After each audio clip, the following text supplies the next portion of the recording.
Hello, Disney fans! Thanks for joining me again as we continue to talk about Once Upon a Time. We're up to the third part of Season 2, and I have to apologize for taking so long in between these videos. I had no idea when I started to do this just how much would be involved in each video of this kind of series and how many parts it would have to be broken down into to tell the story. So for all of you who have continued to stick with these videos, I want to thank you. So we left off last time with Rumple about to leave town to go find his son, and Regina being in trouble for a murder she did not commit. She's been falsely accused of murdering Dr. Archie Hopper, Jiminy Cricket, who actually, as it turns out, is alive. As your patient, the Darkman must have told you all manner of secrets. Where is his dagger? I don't know anything about a dagger.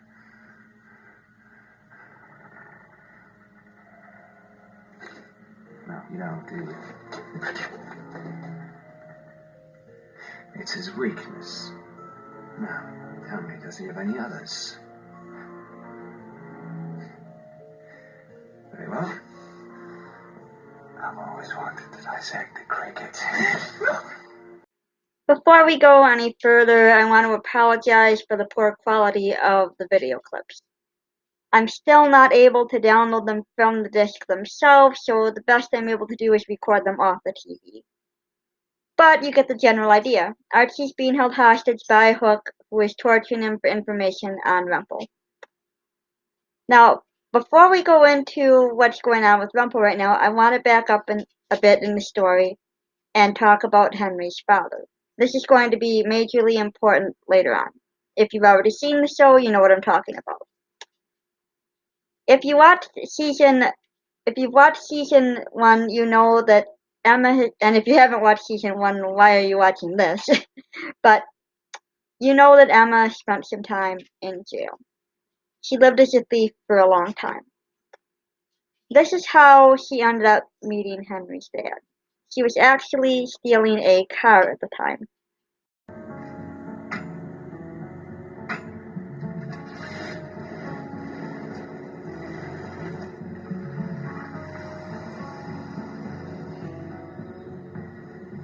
Presents. But really, you could have just asked me for the keys.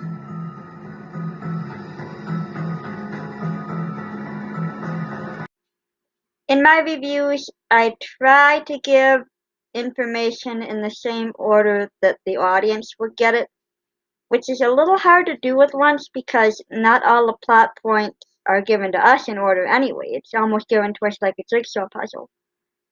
But since I try to give the information in the order that you would see it if you were watching the show, I'm going to call this character Neal Cassidy for now, even though once we find out who he really is, you will never hear me call him that again. Who he really is a major plot point. And if you've seen this, you're gonna know what I'm talking. If you've seen the show, you're gonna know what I'm talking about. If not, you're in for a shock. So be prepared for spoilers if you, for some reason, have not seen the show and yet are watching this. You would think if someone's stealing your car, you'd be a little upset at them. Not Neal. He has different ideas with Emma. Just drive, it's fine. I just stole your car. Your life could be in danger. Neal Cassidy. Yeah, I'm not telling you my name. I don't need it to have you arrested when the robbery's in progress. Emma Swan. Good name. So, do you just live in here, or are you just waiting for the car to be stolen? Why don't I tell you over drinks? Excuse me? Hey, eyes on the road.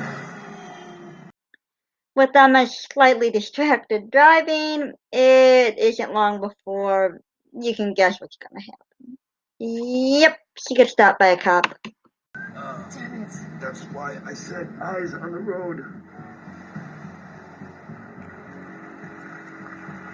Screwdriver. License and registration. Hi. Terribly sorry, officer, but it's actually my car. I'm trying to teach my girlfriend how to drive stick. Still left to learn. I know. But, you know, women.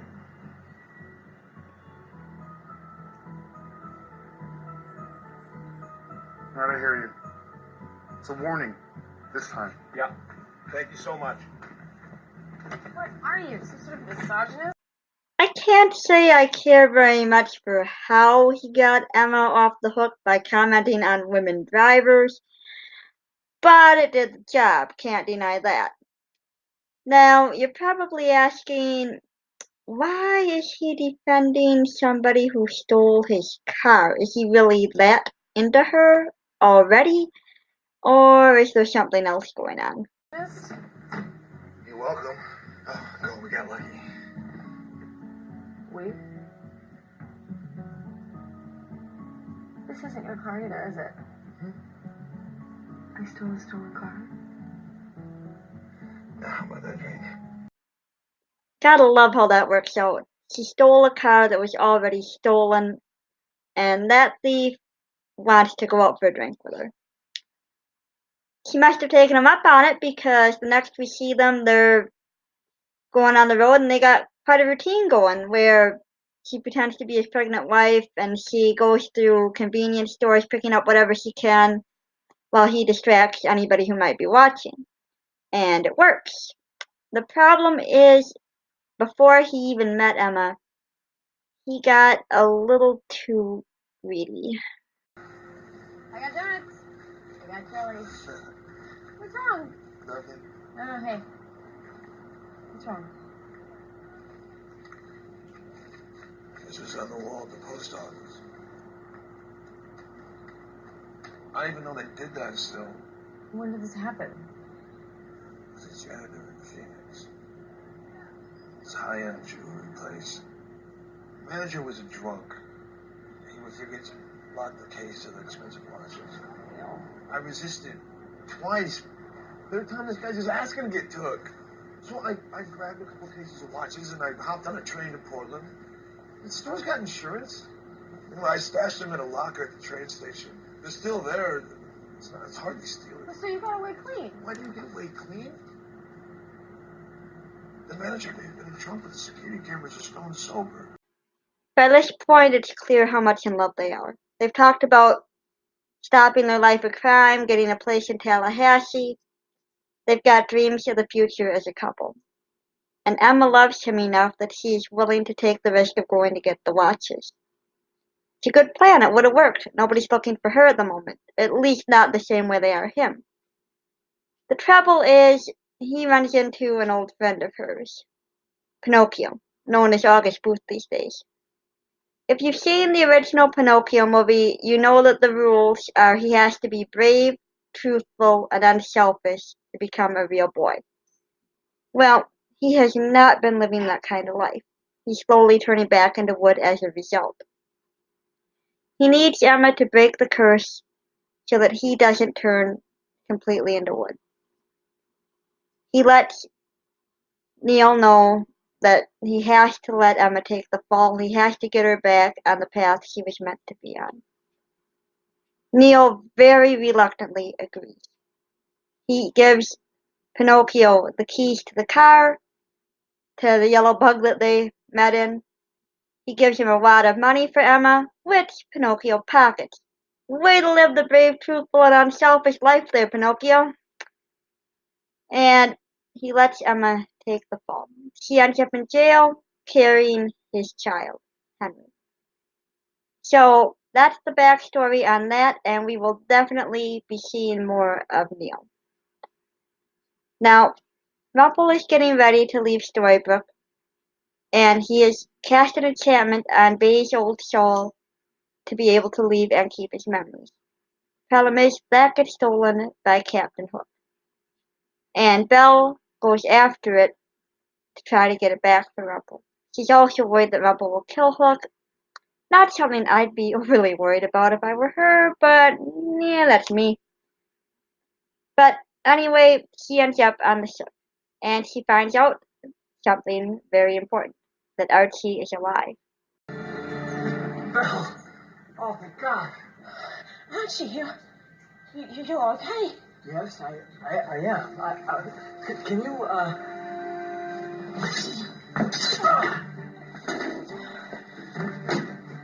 Go. Find Mr. Grove. Tell him I'm here. Bring you back to the ship. Wait, you reckon with me? Go. Go. Go. Go. There's no time to argue. It isn't too long before Hook catches up to Belle. Luckily, Archie was able to get Rumple there in time. And it doesn't take long for a fight to break out between the two of them. Do it! Do it! Kill me! He has to show you how powerful he is. No, Rumple. This is what he wants. To destroy every bit of good in you. Rip my heart out. Kill me like you did, Mila. And then I'll finally be reunited with her. He has to die, Belle. No! I absolutely love Rumple's reaction. Like, he asked for it. Come on, the guy's begging to get it. Of course, Belle steps in, she stops him, and that's going to be something she regrets later when it comes time for Rumple to actually cross the town line. Now you can find your son. Belle, I so wish you were coming with me. As do I, but it doesn't matter. Why not? Because you'll find him. And when you do, I'll be here waiting for you when you get back.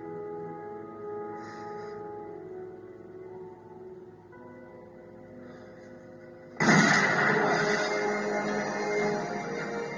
wouldn't count on it. Belle! Belle! Bill!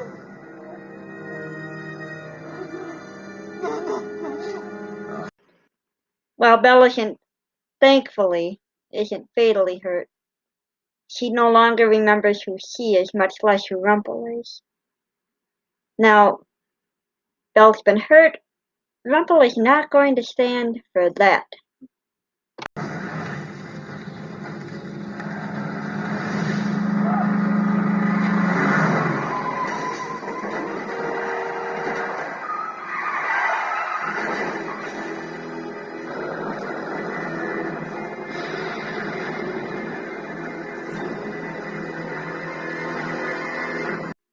We've got 3 injured people at this point. Belle who's been shot, who of course Rumple heals right away, or at least her physical wounds. We've got Hook who's been hit by a car, and we've got the driver of that car who's been in an accident. Everyone's taken to the hospital right away, and they have a major problem on their hands. Do they save the guy in the car or not? People aren't supposed to be able to enter Storybrooke from the outside world. They have to worry how this guy's going to react to everybody. Can they save him at all? Well, you know who they're going to go to for help about this. Go. You fixed me. Now fix him. It will take you seconds and cost you nothing. No. No. Just no. I owe you nothing. Well, I owe none of you anything. And some of you owe me. So yeah, just no. Oh, and point of interest, the driver, he saw me throwing some magic. So instead of trying to get him out of here, you better be hoping he dies. Because if he doesn't, he's going to be driving tour buses up and down Main Street.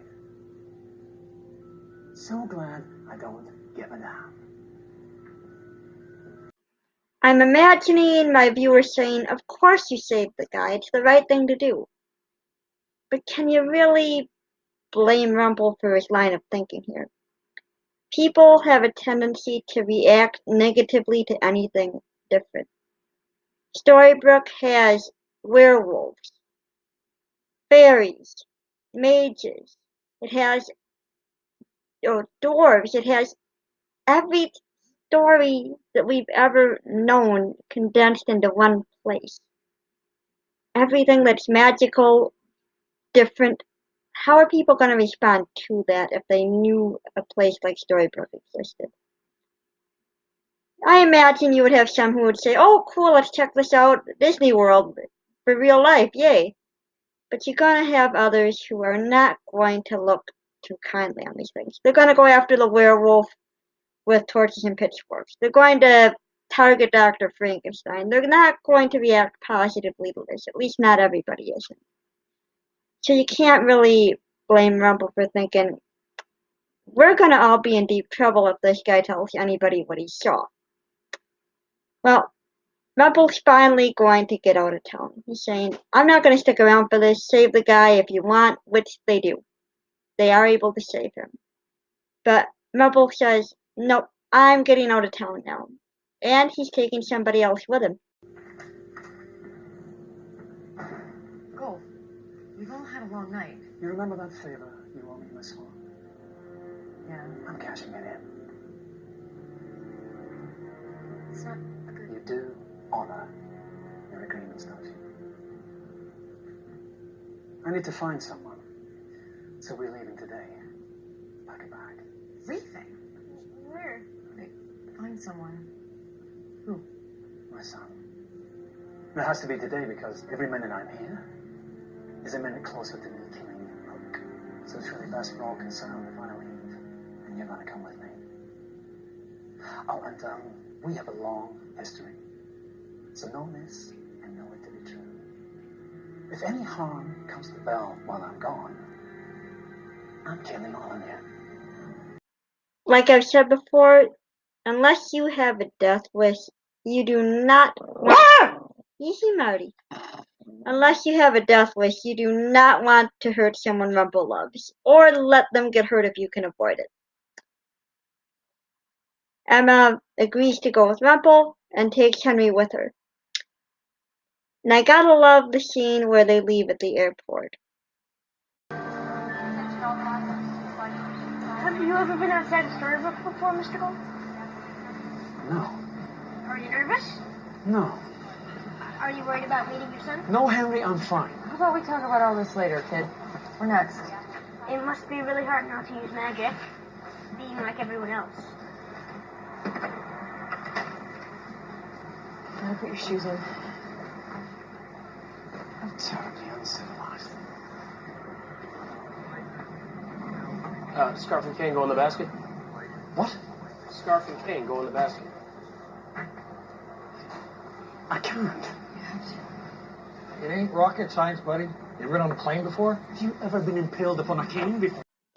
It's not all that major a scene overall as far as the plot goes. I mean, it's just them getting ready to leave to go find Babe, but there's so many things that are enjoyable in this little scene.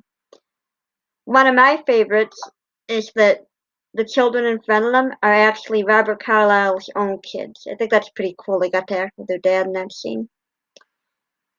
I love the exchange between Rumple and the security guy. Have you ever been impaled upon a cane before? So it's just one of my favorite scenes in this episode. And this episode that has this scene is called Manhattan. It's one of my favorites in this season, and I really wish I had more time to devote to it. But anyway, we learn a lot more about Rumple's past in this episode as well. We see him eager to go to war. We see before he was branded a coward, just how he looked at what the war was. Yeah. I'm nearly finished. Oh, you've learned quickly. I have a good teacher. Mwah. What is it? What brings you home so early? Mila, my weaving days are behind us. I've been called to the front. Yoga swore. I report for training in the morning. Like a lot of young people, sadly, Rumple has no conception of what war is. He sees it as a chance for glory. He sees it as a chance to make a name for himself, to make a better future for himself, and most importantly, to escape the shadow of his father, who was always known as a coward. My life. You know, I've lived under the shadow of my father's actions for too long now. Just because your father was a coward, it doesn't mean you are. Oh, I know that. As do you. But to the world, fighting in this war finally gives me the chance to prove that to everyone else. Go. Be brave. Fight honorably. Oh, God, I love you. I love you too. And when you return, we can start living the life we've always dreamed of. It's a bit shocking to see Mila like this, such a huge contrast to the way we see her later. She understands Rumple's desire to prove that he has courage, but she lets him know she doesn't consider him to be a coward. Big change from later on. We know the rest of the story. If you've seen my other reviews or if you've seen the show, you know that Rumple gets information from a seer telling him that he will leave his son fatherless because of his actions on the battlefield the next day. He makes the decision to cripple himself, and he comes home. Rather than be grateful that her husband is even alive, Mila treats him like crud. What else could I do? You could have fought, Rumple. You could have died. You don't mean that. You don't mean that.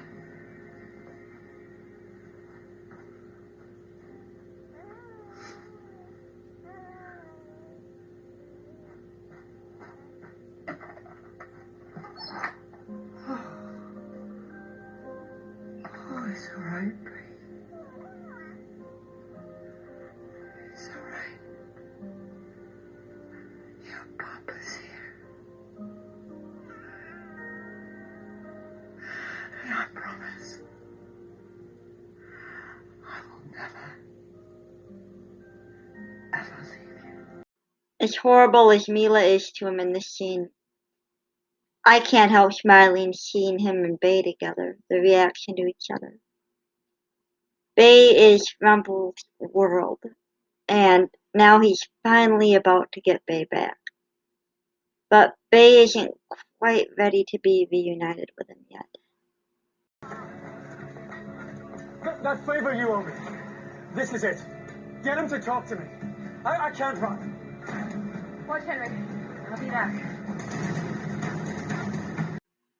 Emma is able to catch up to him, and she almost wishes she hadn't been able to once she sees who he is.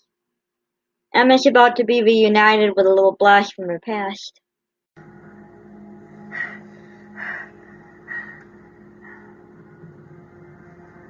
No.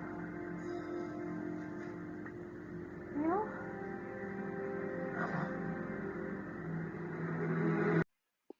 This is a show with a lot of twists, especially when it comes to the family tree of the main characters.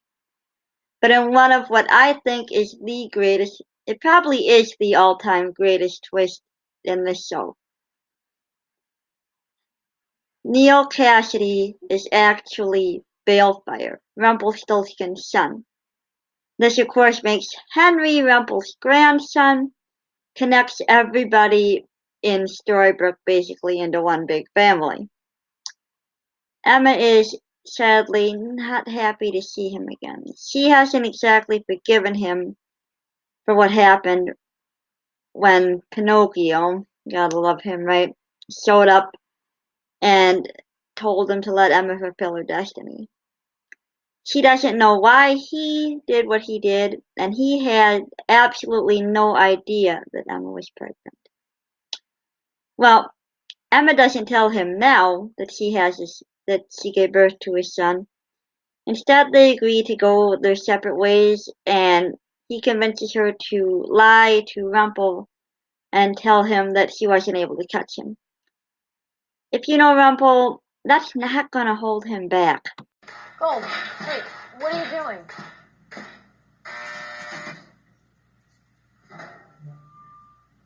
I'm finding my son. He's gone. But he lives here. He'll be back, and I'll be waiting.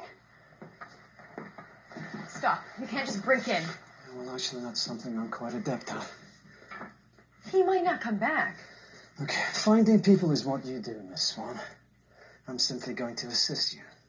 There may be information in here. Who he is, what he does, who he loves. No, don't do this. There are things called laws. I'll be lookout. Especially knowing now that they're related. It's wonderful to see Henry take Rumple's side, and I love how casual about it he is. Just, I'll be lookout. He's not worried about any consequences that could happen of breaking into someone's apartment. And there's a wonderful scene. I'm going to back up just a bit and show where Henry was actually reassuring Rumpel while Emma was trying to find Bay. And I think that's it. I love these warm moments between the two, and this is one of my favorites. Emma's really good at catching people. Well, my son's been running away for a long time, man. And I have a feeling he's equally adept at it. Well, at least we found him, right? Indeed. Oh, and thanks for the hot dog. I forgot. You are quite welcome. And thank you. For what? Well, if it wasn't for you bringing Emma to Storybrooke, none of this would have come to pass. You are a remarkable young man. You can see there that Rumpel really does care about Henry. I pointed that out before, but it's another one of those moments. And maybe Henry's thinking on those moments at this time, because you can tell he's getting closer to Rumpel. Well, they're about to find out how close they are. Rumpel isn't stupid, and he soon realizes that Emma's hiding something. He begins to argue with her, and that is when Bay comes into the room hearing them argue. And that is when Bay gets the surprise of his life. What's going on?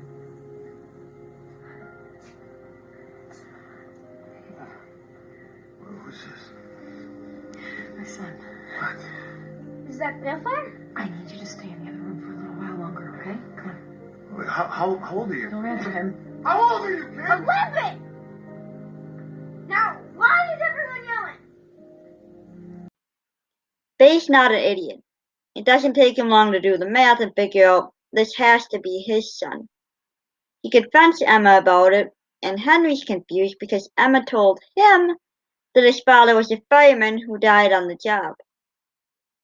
Nobody's happy about the lies, and it doesn't take Bay and Henry long at all to start to bond.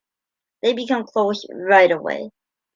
And they start to go out and see New York together, and they start to build a relationship. Henry's going to take a little bit of time to get past being angry at Emma, but the family's coming together. Bay has to take time to examine how he feels about forgiving his father, too. It's taking time, but they are working it out. And they're having a good time seeing New York. Meanwhile, back in Storybrooke, there's another confrontation going on. Snow decides to confront Regina because she knows Regina's been seeing Cora. And Regina, I think, does a great job at stating her case about why she's just about to give up trying to be redeemed. So how is Henry? Is he okay? He's fine. Everything's fine. What'd he say? I didn't actually talk to him.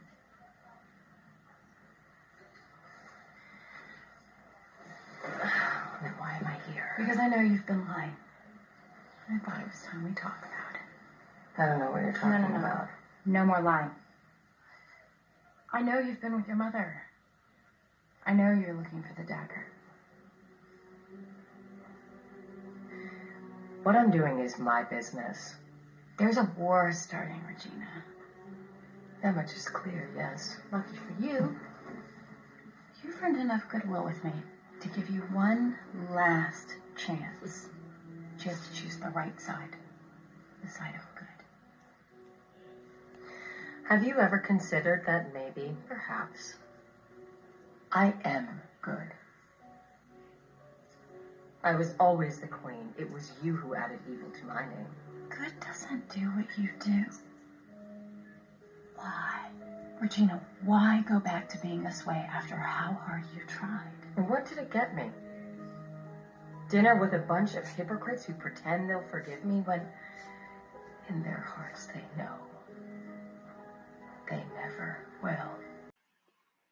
Getting framed for Archie's murder was a major setback in Regina's redemption.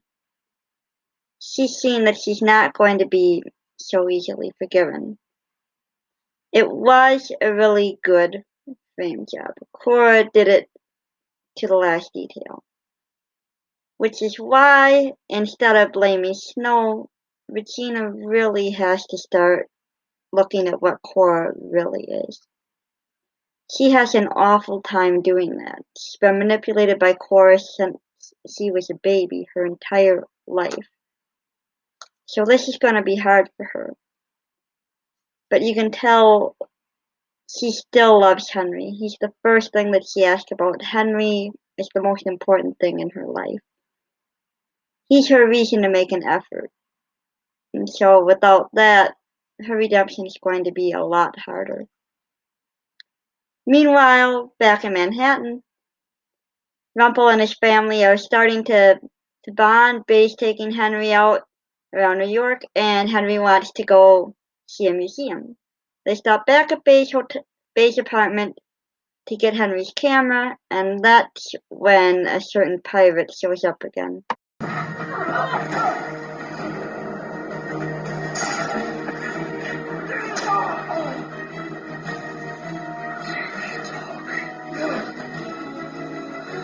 Time's up, crocodile.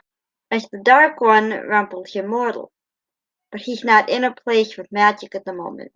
And Hook's hook isn't just, hello, Dee. Want to say hello? Your first time on camera, I think, huh? Everybody, I want you to say hello to my kitty Dee. Hi. Oh, Marty, you too. Hey, kitty. Marty, you know I love you too. It's okay.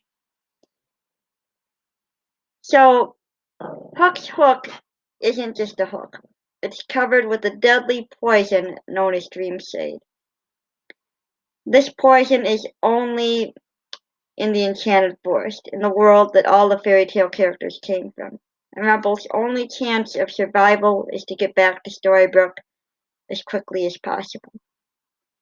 I hate to end on a cliffhanger with Rumple in pain, but everything that comes after, I can't really separate any of it out, so that's all going to go into the next episode. Otherwise, this episode would end up being probably well over an hour long. So I hope you'll all tune in next time. I hope you enjoyed this episode. Take care, stay safe, and as always, remember the magic.